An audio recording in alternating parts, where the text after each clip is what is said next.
students, the education department.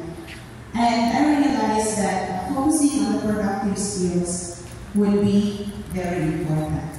Now, why? My rationale about this is because I don't have other friends with this, but when students go to university, we realize that they have this gap in terms of speaking, particularly English. I know that you would agree with me that most of our students nowadays have deficiency when it comes to speaking.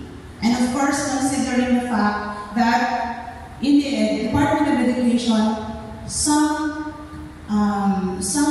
rules like no one left behind, no child left behind policy is also one cause why we are having this kind of gap in terms of speaking. So what we can do in the higher education is just simply to address these gaps. Hindi naman na, as we say, there's no return of products, di ba? So we cannot return the children or the students to you, defective, di ba? Walang recall. We don't have recall of products in education. Once it's already stamped as graduate, there's no way that we can call the basic education na, ay, recall po ito kasi defective. So, we cannot do that. So, in my opinion, what higher education institutions can do in order to address this. And that's the reason why I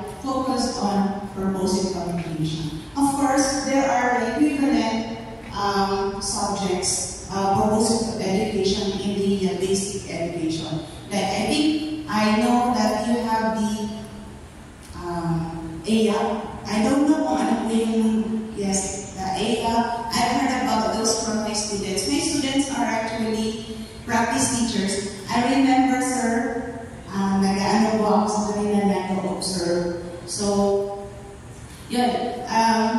In short po, I focused on the productive skills. So, ano po yung discover? So, let me just present you my objective in focusing in this kind of paper. So,